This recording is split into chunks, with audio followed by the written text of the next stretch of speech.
On October 9, 2020, at 7:40 a.m., a search and rescue volunteer from Larimer County named Kevin Morrow spotted a gray 2017 Subaru Outback parked at the Old Pine Ridge trailhead. The car sat on a gravel lot meant for hikers, the only vehicle for miles around. Morrow pulled over to check it out. The doors were locked. Through the window, he could see a woman's purse on the passenger seat, a paper coffee cup on the dashboard, and a backpack in the rear. There was no parking permit on the windshield, the kind hikers usually leave when they're planning a multi-day trip. Morrow radioed dispatch. They ran the plates in 4 minutes. The vehicle was registered to Megan Elizabeth Davis, 26 years old, residing at 412 South Mason Street, Fort Collins. Her mother had filed a missing persons report 3 days earlier, on October 6th. The last confirmed contact with Megan was on October 3rd at 6:47 p.m. A text message to her mother. "Made it. Service is bad. I'll text when I'm heading out." She never did. By 9:15, 2 deputies from the Larimer County Sheriff's Office and a missing persons specialist had arrived on scene. They popped the car door with a Slim Jim. Inside, they found a purse containing ID, driver's license, 2 bank cards, health insurance card, an iPhone 11 with a dead battery, an unopened bottle of water, 2 energy bars, a folding map of Roosevelt National Forest with a route marked on it, apartment keys on a keychain with a camera-shaped charm. In the back seat was a 45-liter hiking backpack. Its contents: a sleeping bag, a rolled-up tent, a camping stove, 4 days' worth of freeze-dried food, a flashlight, a first aid kit, a change of clothes, all there, all untouched. In the trunk, they found a camera tripod and an empty camera case, no camera inside. Detective Rachel Ortega, assigned as lead on the case, arrived at the scene at 10:50. She later described her first impression in an interview with a local news station. "It looked like she'd stepped out for a minute," Ortega said. Everything was still in the car: her ID, her phone, food. People don't go hiking without their phones. People don't leave their license in the car if they're planning to come back in a few days. The investigative team began searching the surrounding area at 11:30. The Old Pine Ridge Trail starts at the gravel lot and heads northwest toward the ridge. The first 3 miles are a relatively gentle climb through mixed forest, pines, aspens, spruces. After that, the trail forks. The official route leads to an overlook at about 9,200 feet. The unofficial branches old logging roads, overgrown and impassable by vehicle wind deeper into the backcountry. This area was never popular with hikers. Too far from the main entrances to the national forest, too little infrastructure, too many abandoned structures left behind by logging companies from the 60s and 70s. Some of those structures don't appear on any modern maps. Megan Davis had chosen this exact spot. Half a mile from the parking lot, off the main trail, the search team found signs of a campsite. The location was well chosen, a flat clearing beneath an old pine, sheltered from the wind, with access to a creek about 50 meters down the slope. A tent had clearly been pitched here. The flattened grass formed a rectangle roughly 6 by 6 feet. Nearby were the remains of a campfire, neatly ringed with stones. The coals were cold and damp from the morning dew, but there was no tent, no sleeping bag, no backpack, no food, nothing. Megan Davis had set up camp, spent some time there, then packed everything up and left, or someone did it for her. The weirdness started with the shoes. In the trunk of the car, they found a pair of New Balance sneakers, clean, never worn. In photos from her Instagram, taken on previous hikes, Megan always wore Salomon hiking boots. Those boots weren't found in the car, at the campsite, or anywhere else, but they did find tracks. About 100 meters from the campsite, in the soft soil by the creek, a forensic tech documented footprints, bare feet. Women's size, roughly a 7 or 7.5. The tracks followed the creek north, then turned east toward an old logging road. At the edge of the road, the tracks stopped. "We followed those tracks 3 times, says Tom Bennett, coordinator of the search and rescue operation. The dogs picked up her scent from the car, followed it to the camp, then to the creek, then along the footprints to the road. And after that, nothing, like she just vanished into thin air." Bennett had worked search and rescue in Larimer County for 19 years. He'd seen hundreds of missing hikers, lost, injured, dead from hypothermia. He knew what the tracks of someone walking with purpose looked like, and what the tracks of someone panicking looked like. "These tracks were steady," he says. Normal stride, not too long, not too short. She wasn't running. She was walking, barefoot, on cold ground, in October, and she walked like she knew exactly where she was going. The temperature on the night of October 3rd dropped to about 36 degrees Fahrenheit. The road where the tracks ended had once been a service road for Pine Ridge Lumber Company. The company shut down operations in 1978, and since then, the road had only been used occasionally by hunters, rangers, sometimes illegal firewood cutters. The road stretched northeast for about 9 miles, winding through the hills and gradually climbing toward the ridge. On satellite images, it was barely visible. The trees had closed over it in 40 years. It wasn't on any modern hiking maps. Somehow, Megan Davis knew about this road, or someone led her there. By the evening of October 9th, 23 people were working the scene: sheriff's deputies, search and rescue volunteers, national forest rangers. A Colorado Parks and Wildlife helicopter made 2 sweeps of the area within a 5-mile radius of where the car was found. Result? Nothing. No tent, no backpack, no person, no tracks beyond that logging road. Detective Ortega called Megan's mother at 9:15 p.m. "I remember her voice," says Karen Davis, mother of the missing woman. "She was careful, choosing her words, but I already knew. When the police call at 9 at night and start by asking if you're sitting down, it's not going to be good news." Karen Davis provided the following information. Her daughter had planned to spend 3 nights in the Old Pine Ridge area, October 3rd through 6th. She was supposed to check in on the morning of the 6th before heading back to Fort Collins. When no message came, Karen waited until evening, then started calling. The phone just rang. On October 7th, she filed a police report. "Megan always texted," Karen says. "Always. Even if service was bad, she'd find a way. She knew I worried. She wouldn't just go silent like that." The next morning, October 10th, the search operation was expanded. 40 more volunteers joined in. The search area grew to 15 square miles. The weather started turning. The National Weather Service was forecasting the first serious snowfall of the season within the next 48 hours.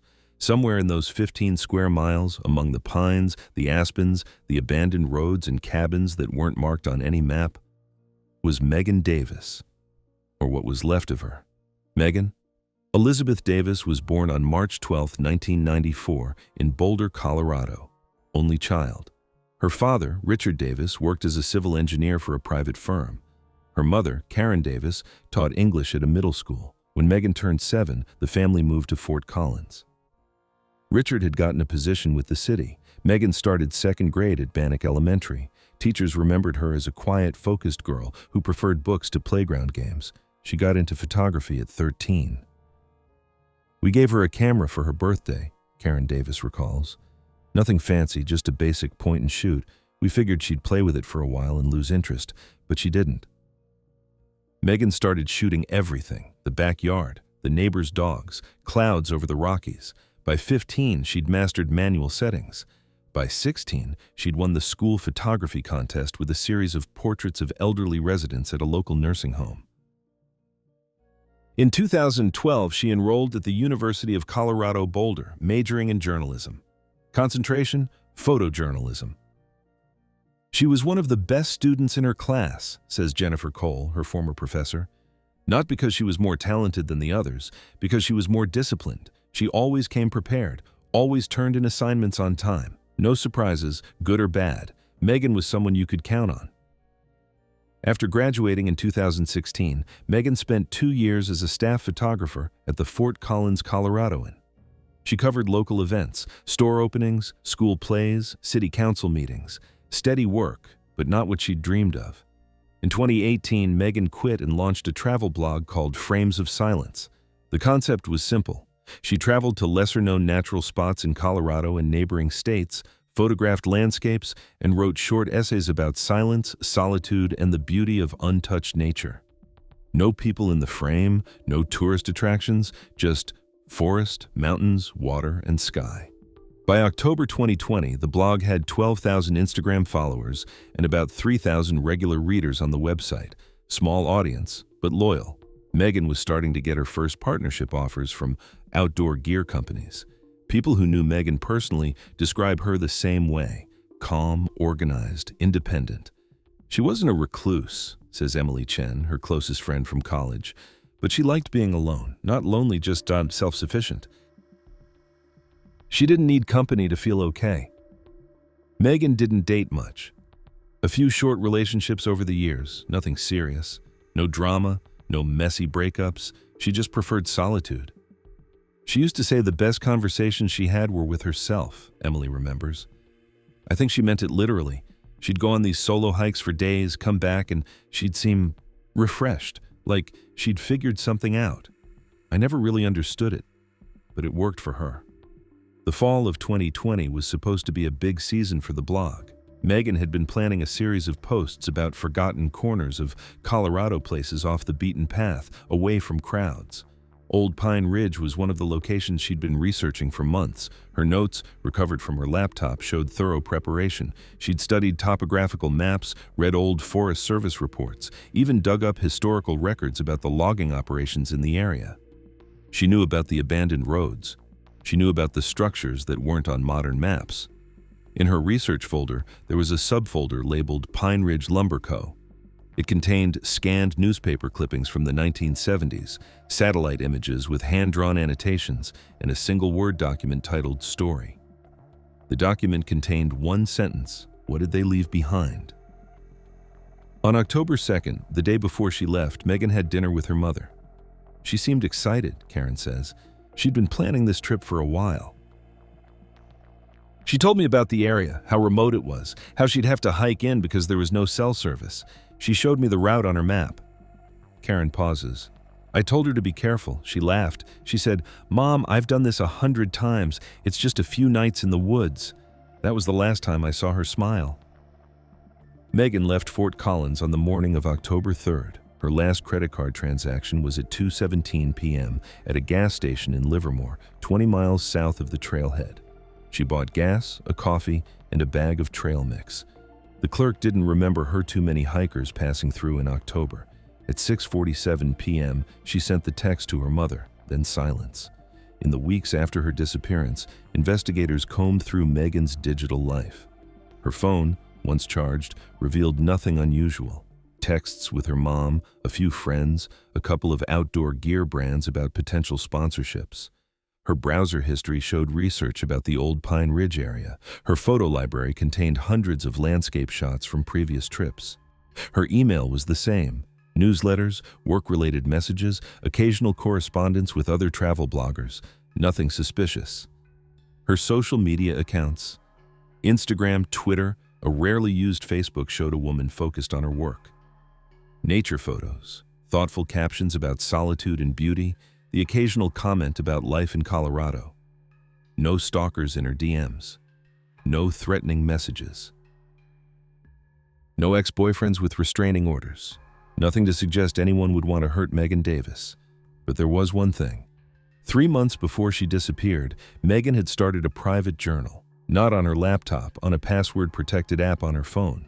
The password was her birthday, backwards. Investigators cracked it in an hour. The journal contained 47 entries, starting July 5, 2020. Most were mundane, thoughts about her work, ideas for blog posts, reflections on books she was reading. But starting in late August, the tone shifted. August 23rd had that feeling again today, like someone was watching. Turned around, nothing there. Probably just paranoid. August 29th. Saw a car parked outside my apartment when I came home. Gray sedan, no plates visible. It was gone when I looked again. Am I losing it? September 4th. Woke up at 3 a.m. Thought I heard footsteps outside my window. Checked nothing. Couldn't go back to sleep. September 12th. Called Emily. Told her I've been feeling weird lately. She said I need to get out more, meet people. Maybe she's right. Maybe I've been alone too long. September 21st. Decided to do the Pine Ridge trip. Need to clear my head. Too much time in my own brain. The last entry was October 2nd, the night before she left. It read, "Leaving tomorrow. Finally. Whatever this feeling is, I'm done with it. 3 days in the woods, no phone. No internet, no weird shadows in parking lots. Just me and the trees, that's all I need." Investigators noted the entries but didn't know what to make of them. A woman feeling watched. A car she might have imagined. footsteps that weren't there. It could mean something. It could mean nothing. In October 2020, with Megan Davis missing somewhere in the backcountry, there wasn't time to chase shadows. They needed to find her.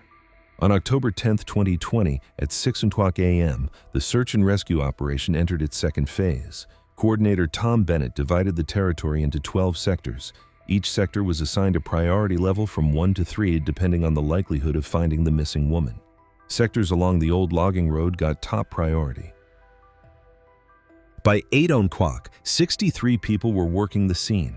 31 search and rescue volunteers, 14 sheriff's deputies, 12 National Forest Rangers, 6 canine handlers with dogs. A Colorado Parks and Wildlife helicopter was making sweeps every 4 hours. The weather was holding for now. Clear skies, temperature around 46 degrees during the day, near freezing at night. But forecasters were warning a front was moving in from the northwest. The first find came at 10:47. A search team led by Ranger Nicole Harper discovered a piece of fabric snagged on a tree branch 2 miles northeast of the campsite along the old logging road. The fabric was blue, synthetic, roughly 1 by 2 inches. The sample was immediately sent for analysis. Results came back 2 days later. The fabric didn't match any item of clothing from Megan Davis's wardrobe. Her mother confirmed Megan didn't own anything blue and synthetic. She preferred natural fabrics. The find was logged as unrelated to the case. Second find, 2:22 p.m. same day. Volunteer Michael Turner, sweeping an overgrown area about 1.5 miles from the road, stumbled across a hunting knife. The knife was lying in the grass, partially hidden by fallen leaves. Blade about 6 inches long, handle made of darkened wood. Rust on the metal suggested it had been there for at least several months. Forensics found no traces of blood, tissue, or DNA on the blade. The knife was logged as artifact unrelated to the case. By the evening of October 10th, the teams had covered roughly 4 square miles. The dogs picked up the trail several times from where the barefoot prints ended, but lost it each time within a few hundred meters. Tom Bennett describes the problem. The terrain was a nightmare for searching. Dense undergrowth, downed trees, ravines. And those old roads, there are dozens of them. They twist and turn, cross each other, dead end out of nowhere. Some aren't on any map. We were literally mapping them as we searched. On October 11th, Nicole Harper's team found the first abandoned structure. The cabin was 3 miles northeast of Megan's campsite, off the main road. Single-story log construction, roughly 13 by 20 feet. The roof had partially collapsed. The door was gone, just a dark opening where it should have been. Harper went in first. Inside signs of long abandonment. Rotted furniture, a table, 2 chairs, a metal bed frame. On the floor, broken glass, bird droppings, debris blown in through holes in the walls. In the corner, a rusted wood-burning stove. On the wall next to the stove, someone had carved an inscription. PRLCO, 1967. Pine Ridge Lumber Company, 1967. No signs of recent human presence. Dust lay evenly across the floor, undisturbed. Over the next 4 days, search teams discovered 5 more similar structures. All of them were located along the old logging roads, ranging from 2 to 7 miles from Megan's campsite. All were abandoned, half collapsed, showing no signs of recent use. One cabin, found on October 13th about 5 miles to the north, stood out. It was in better shape than the others, roof intact, door still in place, though hanging off one hinge. Inside, they found remains of canned food that experts estimated to be 15 to 20 years old. Hunters, probably. Maybe hikers who'd wandered out here in the 90s or early 2000s. No trace of Megan Davis in any of the cabins. On October 14th, it started to snow, light at first, barely noticeable. By noon, a solid white wall, visibility down to about 100 feet. Temperature dropped to 25 degrees Fahrenheit. Helicopters canceled their sweeps. Half the ground teams were pulled out. We kept working, says Tom Bennett, but it was a different kind of search now. Not find a person, find a body. 11 days had passed, nighttime temps below freezing, no gear, no shelter, no food. We knew what we were looking for. By evening on the 14th, about 8 inches of snow had fallen. Any tracks, if there had been any, were buried. On October 15th, volunteers from neighboring counties joined the search Boulder, Jefferson, Weld. Total number of searchers hit 112. The search zone expanded to 25 square miles. On October 16th, a team from Boulder County found another cabin, 8 miles northeast of the campsite, practically at the edge of the search zone. This structure was different from the others, smaller, clearly meant for 1 or 2 people, and in relatively good condition. The door was closed. Ranger David Ross, the same man who would find Megan 3 years later, was part of the team. He opened the door. Inside, empty. Wooden floor, remains of a hearth, signs of rodents. On the wall, a faded poster showing a bear with the words, "Bear Country, be aware." Standard Forest Service warning, probably from the 70s. On the floor, against the far wall, was a stack of newspapers. Ross picked up the top one. Denver Post, July 17, 1974. Front page headline, "Nixon faces impeachment vote." Those newspapers had been lying there for almost 50 years. Nobody had touched them.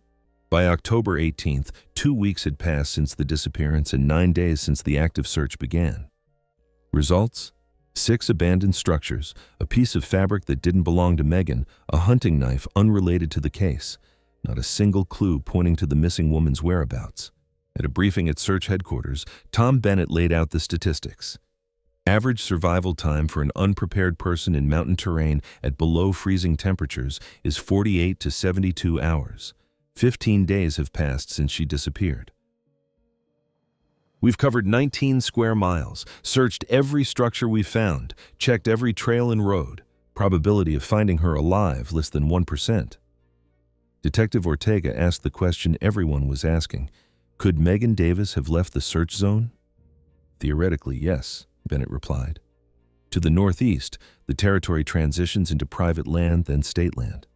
If she moved fast, if she knew the direction, but that's 15 miles of rough terrain, barefoot, in October, no food or water. He paused. I don't know what's worse, thinking she's dead somewhere out here or thinking she went somewhere we can't search. On October 20th, the snowfall intensified. Temperature dropped to 12 degrees Fahrenheit. 3 searchers suffered frostbite of varying severity. A helicopter nearly crashed attempting to land at a temporary staging area. At 2 p.m., Coordinator Bennett made the call to suspend active search operations. We were risking the lives of the living to search for the dead, he says. That was unacceptable. On October 26th, the Larimer County Sheriff's Office officially announced the end of the search operation. Over 18 days, more than 200 people had been deployed, along with 2 helicopters and 14 search dogs. 31 square miles of territory had been searched. 7 abandoned structures were discovered, none of which contained any trace of Megan Davis. The case was reclassified from missing person active search to missing person investigation ongoing. Megan Elizabeth Davis was presumed dead. On November 1, 2020, Karen Davis hired a private investigator. His name was Raymond Salazar, 54 years old, former Denver PD detective, 20 years on the job. After retirement, he specialized in missing persons cases. His rate was $150 an hour plus expenses. Karen withdrew $18,000 from her savings account, everything she'd put away over years of teaching. It was enough for 3 months of work. Salazar started by reviewing the case files, police reports, search logs, witness statements, forensic results. He met twice with Detective Ortega, who, to her credit, gave him full access to the documentation. 2 weeks later, he presented his findings to Karen. The police did their job, he said. They did everything right, but there are 3 things that don't fit their theory. First, the gear. Megan Davis left a fully packed backpack in her car, tent, sleeping bag, stove, food.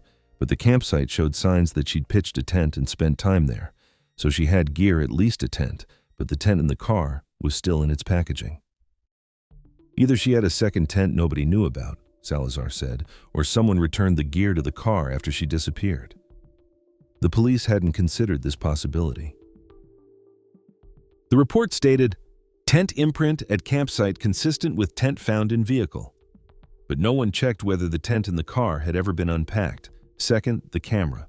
Megan was a photographer. She came out here to shoot the fall foliage. In the trunk, they found a tripod and an empty camera case. No camera. If she took the camera with her on the hike, where was it? They didn't find it at the campsite or anywhere in the search area. If the camera was with her when she disappeared, that meant she was planning to shoot. But why would a photographer walk barefoot into the forest at night, leaving all her gear behind? The camera was her work, Salazar explained. Megan wasn't some casual hiker who happened to go missing. She was a professional with a specific goal. She wouldn't have abandoned her camera unless something extraordinary happened.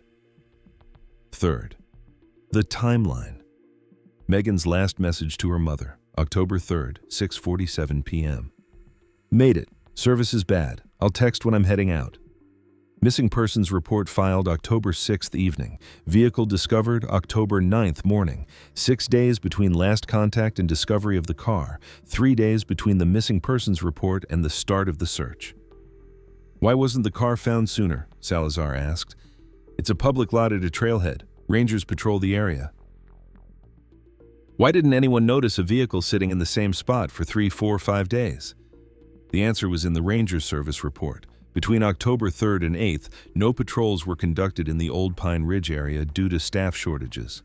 Megan Davis had chosen the 1 week when that section of forest went unwatched.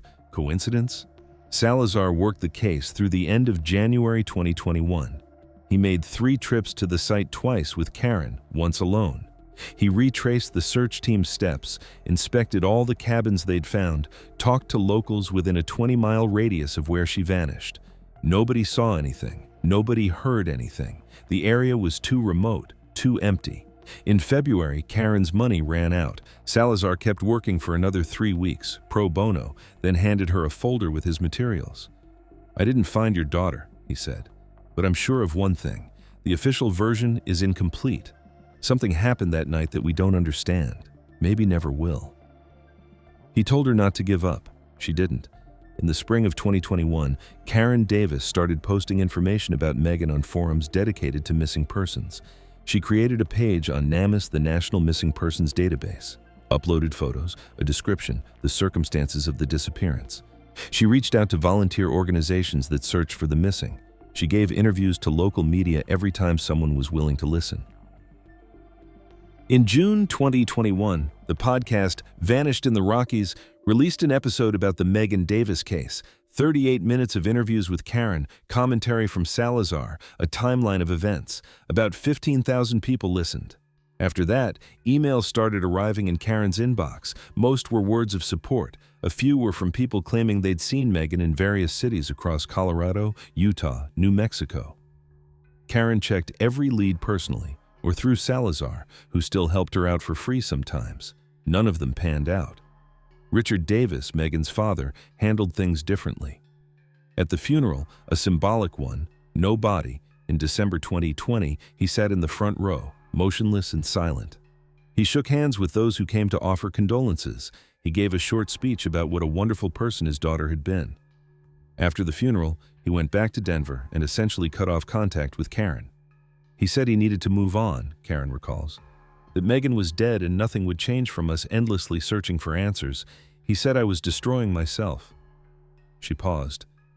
Maybe he was right, but I couldn't stop. She's my daughter.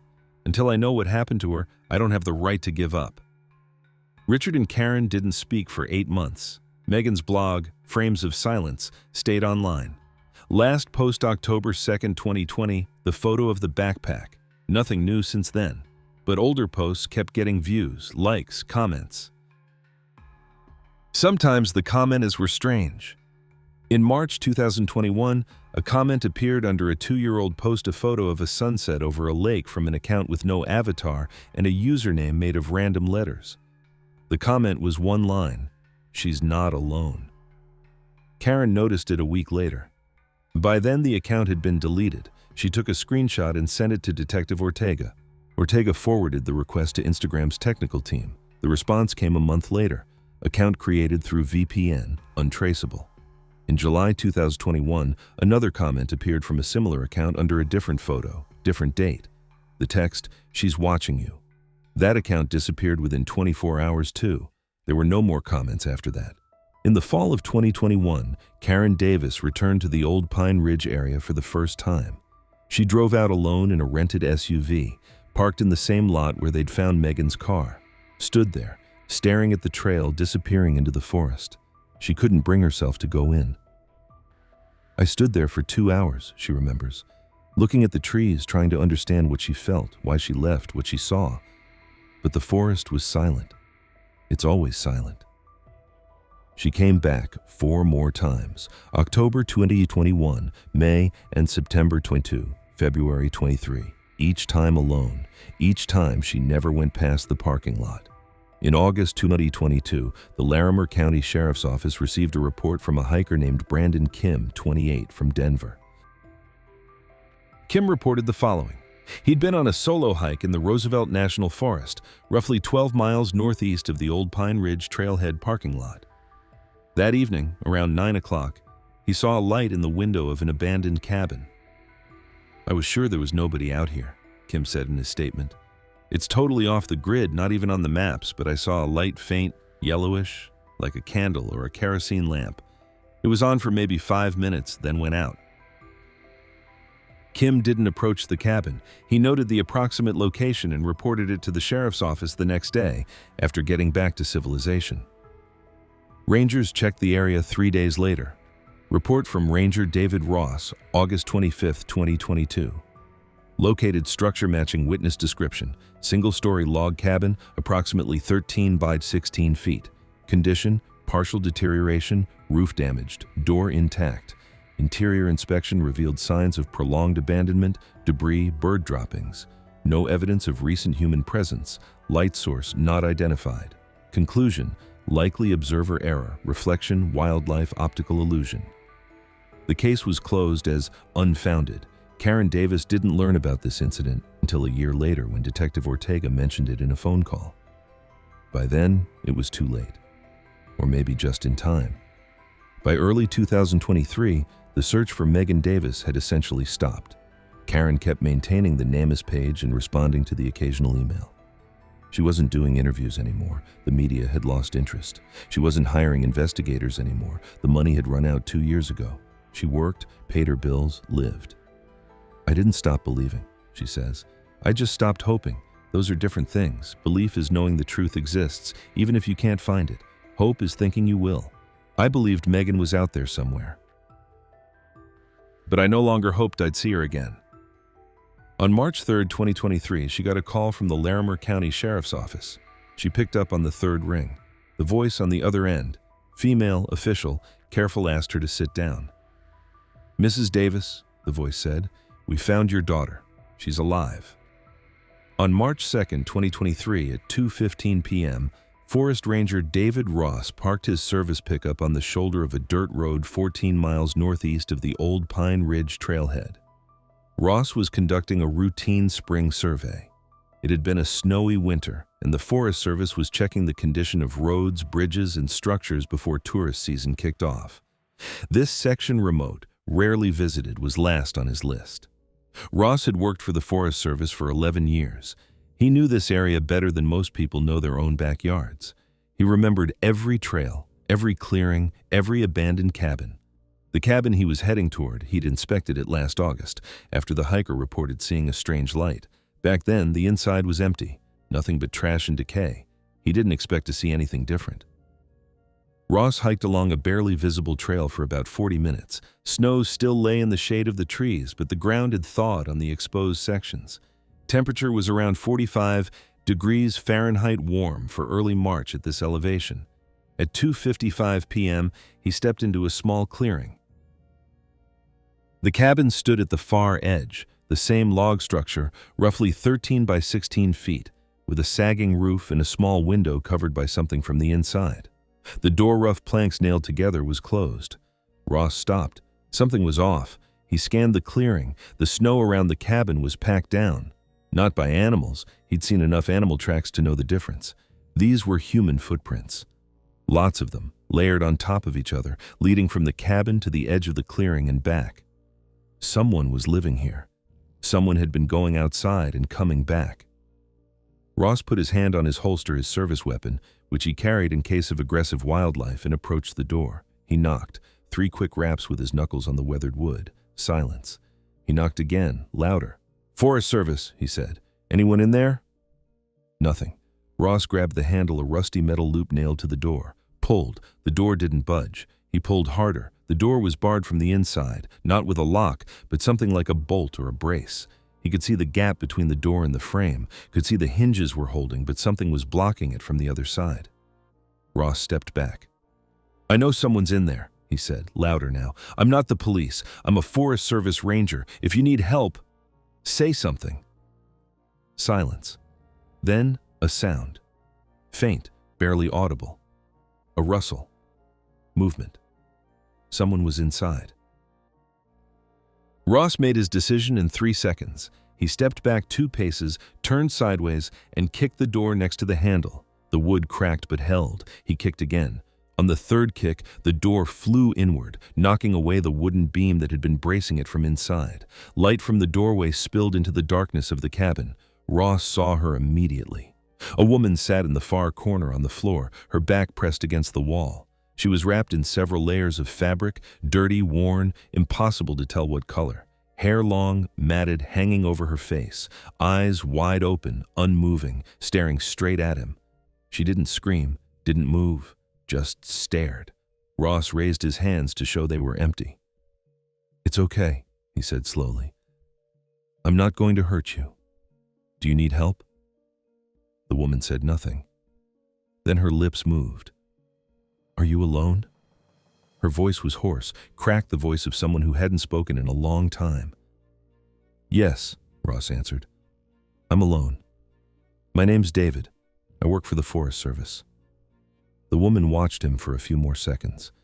Then she closed her eyes and started to cry. Ross called for backup on his satellite phone at 3:08 p.m. The medevac helicopter arrived at 4:42, nearly an hour and a half flight from the nearest hospital in Fort Collins. During that time, Ross stayed with the woman in the cabin. He didn't try to touch her or move her. He sat by the door, giving her space, and talked calmly, evenly, about nothing in particular. The weather, spring coming, help on the way. She barely responded. She told him her name, Megan, but nothing else. She drank water from his canteen in small sips. She didn't stand up. When he asked how long she'd been there, she looked at him like she didn't understand the question. While they waited for the helicopter, Ross looked around the cabin carefully, without touching anything. What he saw didn't make sense. The cabin was lived in.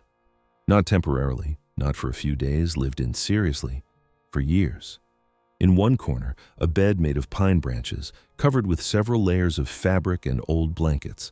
Nearby, a stone hearth ringed for safety with ash residue.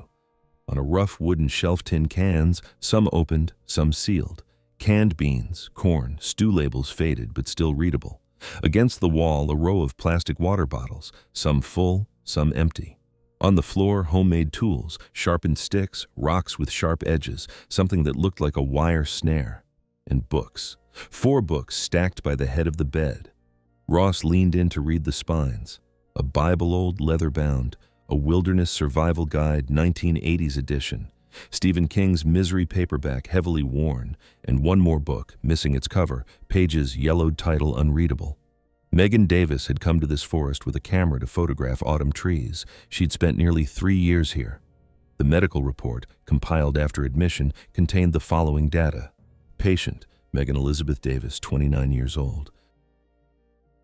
Condition on admission, severe malnutrition, BMI, 16.2, normal range, 18.5, 24.9, signs of chronic undernourishment, moderate dehydration, multiple small scars on arms and legs, presumably from cuts and scrapes, no serious injuries, no signs of frostbite despite prolonged stay in unheated shelter during winter months. Mental status, patient-oriented to time and place, partially, remembers own name and basic biographical information, exhibits signs of post-traumatic stress, avoids eye contact, responds to questions in monosyllables or not at all. Primary diagnosis, malnutrition, PTSD, possible dissociation. Karen Davis arrived at the hospital at 9:30 p.m. that same day. She'd driven from Fort Collins in 40 minutes by her account. She remembered nothing of the drive, just getting in the car and walking through the ER doors. They wouldn't let her see her daughter right away. The doctors explained Megan was stable, but she needed rest. Any strong emotional contact was contraindicated at this time. Karen waited in the hallway for 4 hours. At 1:45 a.m., a nurse led her to the room. Through the glass, she saw Megan thin, hollow-cheeked, hair cut short. The staff had cut away the matted tangles, sleeping under a white hospital sheet. Karen stood at the glass until dawn. The next day, Detective Ortega came to the hospital to take an initial statement. Megan didn't refuse to talk, but there wasn't much of a conversation. From the interview transcript, March 3, 2023, question: can you tell me what happened on the night of October 3rd to 4th, 2020? Answer: long pause. I don't remember. Question: do you remember leaving your campsite? Answer: no. Question: do you remember how you ended up in the cabin? Answer: no. Question: what's the first thing you remember after that night? Answer: pause. Cold, darkness, walls. Question: were you alone in the cabin? Answer: long pause, patient looks away. No. Question: who was with you? Answer: silence. Question: Megan, who was with you in the cabin? Answer: I don't want to talk about it. Statements given over the following days were equally fragmented. Megan remembered the first night, but only sensations, not events. She remembered sounds in the forest, remembered the feeling of being watched, remembered running, but not from what or to where. She remembered the cabin, but not how she got there. She remembered winters, 3 winters, cold that cut to the bone, but not how she survived. She remembered she wasn't alone. But every time they asked her about it, she went silent. On the 4th day, when Detective Ortega raised the question again, Megan said, I was wrong. I was alone. The whole time, alone. She never changed that story again. Forensics examined the cabin on March 6th. They found the following: signs of habitation consistent with a period of 2.5 to 3 years. Food supplies, canned goods from various manufacturers, expiration dates ranging from 2015 to 2021. Origin of the cans not established. Water supplies, plastic bottles, some with labels from stores in Fort Collins and Denver. Clothing, multiple layers, various sizes, predominantly men's. Origin not established. Tools, homemade, primitive, consistent with survival techniques. Books. 4 copies, no evidence of belonging to Megan Davis. No signs of regular outdoor activity. Footprints in the snow around the cabin were fresh, estimated no more than 2 to 3 weeks old. Question: how did she survive the winter while barely leaving the cabin? Official answer: food and water supplies accumulated in advance, plus occasional trips outside for firewood and snow for drinking water. Unofficial question: who accumulated those supplies? On the cabin wall, hidden behind the bed, forensics found writing, scratches in the wood made with a sharp object, probably one of the homemade tools. Dates, dozens of dates arranged in a column. First date, October 7, 2020. Last date, February 28, 2023, 879 days. Megan Davis had been keeping count. Another discovery was made under a floorboard in the far corner of the cabin. Forensic tech James Walker noticed one of the boards was slightly raised. He pried it up with a tool and found a shallow hiding space, a hole dug into the ground about the size of a shoebox. Inside was a camera. A Canon digital camera, model EOS 5D Mark IV, the same one Megan had brought to the forest. The battery was dead. Walker removed the memory card and sent it for analysis. The video files on Megan Davis's camera memory card fell into 2 categories. The first 10 files dated October 3rd and 4th, 2020, short clips, 30 seconds to 2 minutes. Megan was filming her work process, setting up the tripod, choosing angles, test shots before the main shoot. On several videos, you could hear her voice calm, businesslike, muttering technical notes to herself. Aperture 2.8, long exposure, tripod steady. Normal photographer stuff. The last video in this series was recorded October 4th at 1:52 a.m., camera on the tripod. Frame pointed at Megan's tent, dimly lit from inside by a flashlight. The night forest behind the tent, total darkness. Sound, wind rustling through the treetops, fire crackling off camera, silence. At the 40-second mark, the light in the tent goes out. At 53 seconds, a sound indistinct, like a branch snapping underfoot. Source somewhere to the right of the camera, out of frame. At 1 minute 14 seconds, the tent flap opens. Megan's hand is visible, then her silhouette. She's climbing out, holding a flashlight. The beam is pointed toward the sound.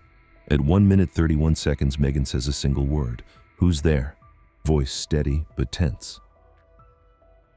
At 1 minute 44 seconds, she takes a step toward the camera, then past it, toward the forest. The flashlight beam catches pine trunks, underbrush, darkness between the trees. At 1 minute, 58 seconds, the recording cuts off. The 11th file was different. Date created October 4th, 2020, 2:23 a.m., 31 minutes after the previous video. The camera is no longer on the tripod. The frame shakes, someone's holding the camera and running. Sound of heavy breathing, branches snapping underfoot, occasional stifled sobs. Not much visible. Flashlight beam jerking across trees, ground underfoot, branches flashing past, darkness on all sides. At 22 seconds, Megan's voice breaking, gasping, "No, no, no, no!" At 38 seconds, she falls. The camera hits something, the frame flips. For an instant, you see the sky black, scattered with stars, then ground again. At 45 seconds, Megan gets up. The camera's back in her hands, but pointed behind her the way she came. The flashlight beam illuminates the forest at her back. At 51 seconds, a silhouette appears in the frame. It stands between the trees, roughly 30 meters away, motionless, dark, human in shape, head, shoulders, arms at its sides, but something about the proportions is wrong. Too tall, too narrow. Or it's camera distortion, or a trick of light and shadow, or imagination fueled by fear. At 54 seconds, Megan makes a sound. Not a scream, not a word, just a sound of terror, and the camera starts moving again. She runs. The recording continues for another 43 seconds. Just running. Just darkness. Just breathing. Then the file ends. Forensics studied the 11th video for 17 hours. The silhouette at the 51-second mark was enlarged, enhanced, analyzed by multiple programs. Conclusion from the video analysis expert: the object in the recording is consistent with a human figure, height approximately 6'1" to 6'5", estimate imprecise due to lack of reference points. Details indistinguishable due to low-quality footage in low-light conditions. Cannot rule out that the object is an optical illusion light playing on a tree trunk or cluster of branches. Detective Ortega showed the video to Megan on the 5th day after hospitalization. Megan watched in silence, motionless. When the silhouette appeared on screen, she closed her eyes. "Who was that?" Ortega asked. Megan didn't answer. "Megan, do you remember this person? Did you see them that night?" Silence. "Did they chase you? Did they do something to you?" Megan opened her eyes. She wasn't looking at the screen, but at the wall behind the detective. "I don't remember," she said. Over the next 2 weeks, Megan Davis gave a total of 6 statements to Detective Ortega, a forensic psychologist, and an FBI agent brought in on the case due to suspected kidnapping. Her answers were consistent in their inconsistency. She remembered arriving at the location on October 3rd. Remembered setting up camp, shooting the sunset, going to sleep. Remembered waking up at night to sounds outside the tent. After that, fragments, fear, running, cold, darkness. She didn't remember how she ended up in the cabin. Didn't remember the first days or weeks after that night. Memory returned gradually, in pieces, like through fog. "First clear memory?" asked forensic psychologist Dr. Lawrence Green. Megan thought about it. "Snow," she said. "I was looking out the window and saw snow. It was very quiet. I realized a lot of time had passed." "How much, in your estimation?" "I didn't know. Maybe a week, maybe a month. After that, I started counting days." The question of food and water remained central. Megan had spent nearly 3 years in the cabin. Winter temperatures dropped to -4 Fahrenheit. Going outside in those conditions was deadly, especially without warm clothing or shoes. But the cabin had supplies: canned food, water, clothes. Where from? From Megan's statement, March 9th, 2023. Question: can you explain where the canned goods in the cabin came from? Answer: they were there when I came to. Question: all at once, or did they appear gradually? Answer: pause. I don't know. Question: did you leave the cabin to find food? Answer: sometimes, in summer. I set traps for small animals, but in winter, no, I didn't go out in winter. Question: how did you survive the winter? Answer: supplies. Question: did you gather those supplies yourself? Answer: long pause. I don't remember. The key question came from Detective Ortega on March 11th. "Megan, you said you weren't alone in the cabin. Then you changed your statement. I want to understand. Were you really alone all those years?" Megan sat on the hospital bed, her back to the window. Light fell on her from behind, leaving her face in shadow. "Yes," she said. "Then who brought the food? Who left the clothes? Who put the books there?" Silence. "Megan? I don't know. You said I wasn't alone. What did you mean by that?" Megan raised her gaze. For the first time in the whole conversation, she looked directly at the detective. "Sometimes," she said slowly. "At night, I heard footsteps outside, around the cabin. Someone was walking out there. I saw tracks in the morning in the snow, in the mud, but I never saw who it was." "You didn't try to look?" "No." "Why not?" Megan turned toward the window. "Because I knew he didn't want me to look." She never spoke about him again. In all subsequent interviews, Megan stuck to the official version. She was alone, she survived on her own, she didn't remember many details due to trauma and stress. The source of the supplies was unknown, possibly left behind by previous occupants of the cabin, hunters or hermits. Investigators weren't satisfied, but they had no evidence to the contrary. The medical examination found no signs of sexual assault. The scars on Megan's arms and legs were consistent with everyday injuries: cuts, scrapes, burns from careless handling of fire. No signs of beatings, restraint, being tied up. If someone had held her in the cabin against her will, they left no physical trace. The psychological evaluation, conducted by Dr. Green, contained the following conclusion. Patient exhibits symptoms of complex PTSD, including dissociative amnesia, trigger avoidance, emotional numbing. Cannot determine whether memory gaps are the result of psychological trauma or deliberate concealment of information. Long-term therapy recommended. Prognosis, guarded. Megan was discharged from the hospital on March 23, 2023. She moved in with her mother in Fort Collins. Richard Davis flew in from Denver the day after his daughter was found. He spent 3 hours at the hospital, most of that time in the hallway, talking to doctors. He went into Megan's room once, for 15 minutes. Karen was present for the meeting. He sat down next to her, she recalls, took her hand, said, "I'm glad you're alive." She looked at him and didn't say anything. He sat there a little longer, then got up and left. Richard and Megan never saw each other again.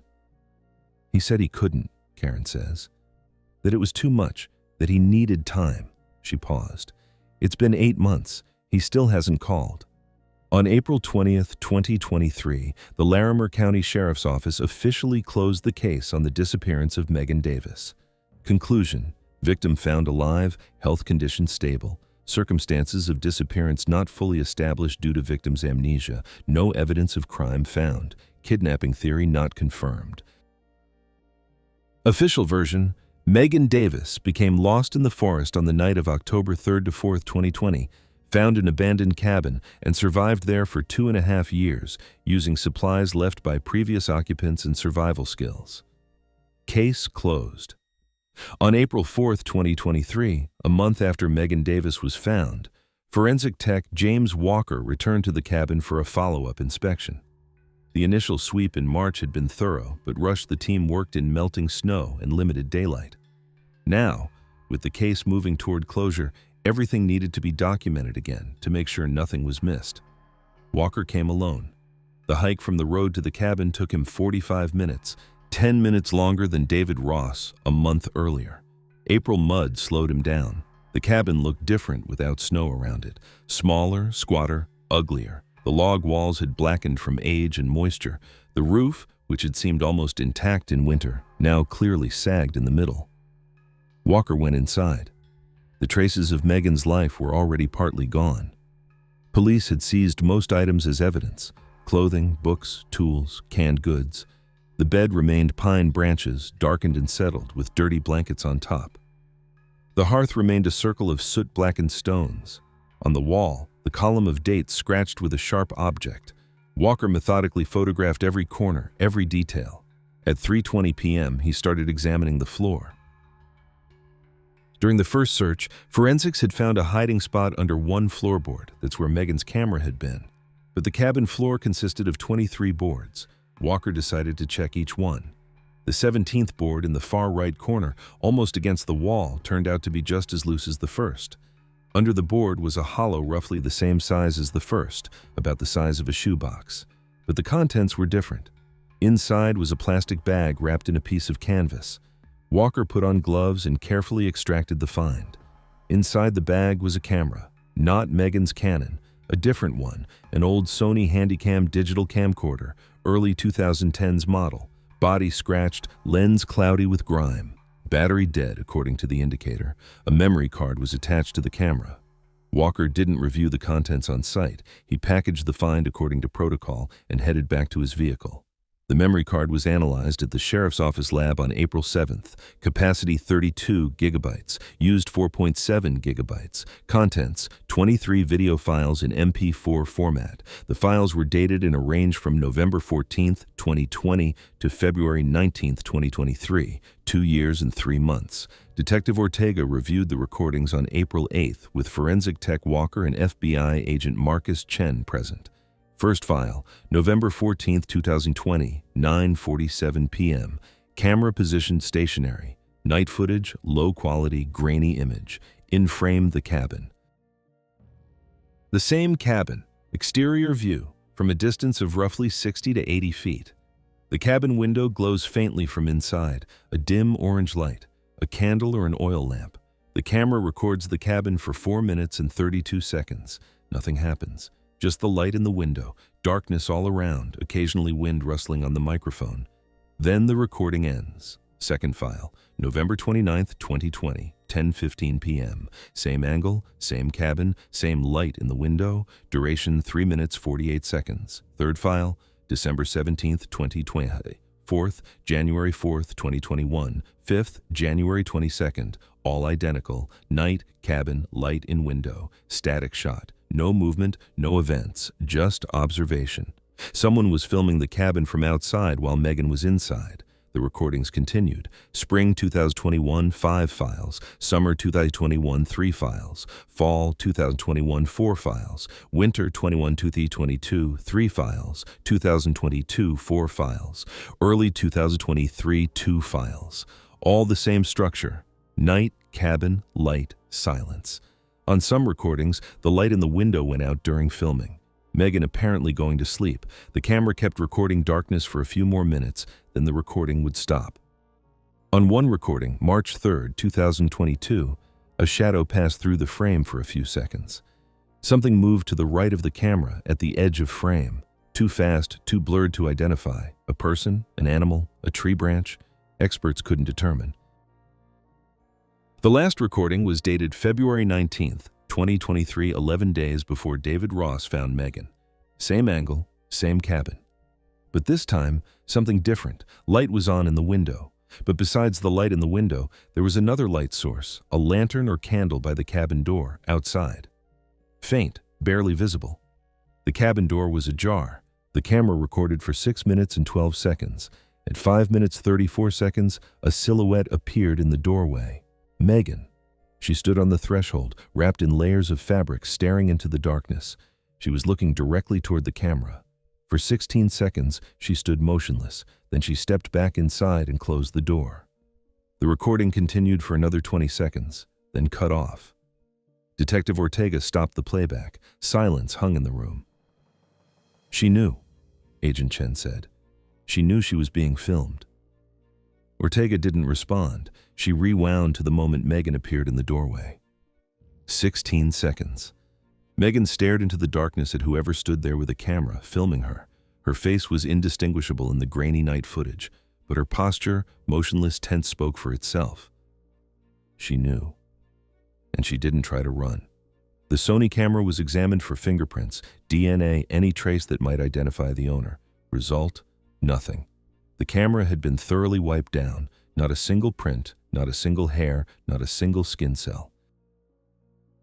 The serial number matched a batch sold in Colorado in 2012 through the Best Buy chain. The specific buyer couldn't be traced. Records from 11 years ago hadn't been retained. The memory card was analyzed for metadata.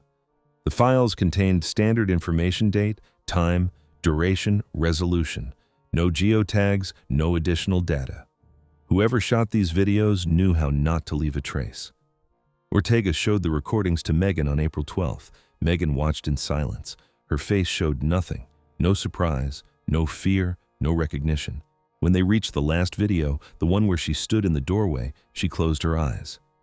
"Did you know you were being filmed?" Ortega asked. Megan didn't answer. "Megan, did you see the person with the camera?" Silence. "Do you know who it was?" Megan opened her eyes. She was looking at the frozen frame on the screen at her own silhouette in the doorway. "No," she said, "but you were looking right at the camera. In this video, you're looking exactly where the person filming was standing." "I was looking into the darkness. I looked into the darkness a lot. There were always sounds out there." "What kind of sounds?" "Footsteps. Sometimes breathing, sometimes nothing, just a feeling that someone was there." She paused. "I never saw who. I just knew." On April 25, 2023, the Larimer County Sheriff's Office forwarded the information about the video recordings to the FBI. Basis: an unidentified individual conducted prolonged surveillance of a U.S. citizen without her knowledge or consent. Possible charges: stalking, invasion of privacy, potentially kidnapping, and unlawful detention. The FBI opened its own investigation. Results: as of December 2023, none. Camera not traced. Owner not identified. No suspects. The cabin in the Old Pine Ridge area was demolished in August 2023. The Forest Service made the call. Structurally unsafe, hazard to any hikers who might stumble across it. A 4-person crew took down the structure in a single day. The logs were hauled away, the foundation filled in with dirt. Where the cabin once stood, there's now a clearing covered in young grass. No trace left. Megan Davis lives with her mother in Fort Collins. She doesn't work. She doesn't take photos. She barely leaves the house. Once a week, she sees a therapist. Once a month, a psychiatrist who prescribes her medication for anxiety and insomnia. She doesn't give interviews. She doesn't answer letters. She doesn't appear on social media. Karen Davis says her daughter is gradually recovering. She talks more than she used to. Sometimes she smiles. Sometimes she even laughs at something on TV. It's something I say. Those are the good moments. She pauses. But at night, she still doesn't sleep. I hear her walking around her room. Sometimes she stands at the window, staring outside, for hours. Have you asked what she's looking at? Once, she said, checking if anyone's out there. What did you say? Karen shakes her head. Nothing. What is there to say? The case of Megan Davis's disappearance is officially closed. The case of the unidentified individual who filmed her for 2.5 years remains open. Questions without answers. Who chased Megan on the night of October 3rd to 4th, 2020? How did she end up in a cabin 9 miles from her campsite? Who provided her with food and water for nearly 3 years? Who filmed the cabin from outside and why? Why didn't Megan try to leave? Why does she refuse to talk? In December 2023, Karen Davis found her daughter in the backyard of their house. Megan was standing barefoot on the frozen ground, wearing only a nightgown, staring at the dark line of trees beyond the fence. It was 3 a.m. Temperature 21 degrees Fahrenheit. Karen led her inside, wrapped her in a blanket, gave her hot tea. "What were you doing out there?" she asked. Megan stared into the cup, gripping it with both hands. "He was there," she said. "Who?" Megan didn't answer. Karen walked to the window and looked out at the backyard. Trees, fence, darkness, nobody. She pulled the curtains shut. The Old Pine Ridge area remains unpopular with hikers. Too far, too empty, too many abandoned roads leading nowhere. The locals, the few who live within a 20-mile radius, sometimes tell stories about lights in the windows of cabins that no longer exist, about the sound of footsteps on trails where no one walks, about a man, or something that looks like a man watching from the darkness between the trees. They call him the Watcher. Nobody knows if it's true or legend. Nobody wants to find out. On the Sony camera's memory card, in addition to 23 video files, they found one text document. The file was named readme.txt. Contents, a single line. She was never alone. File created March 1st, 2023. One day before David Ross found Megan.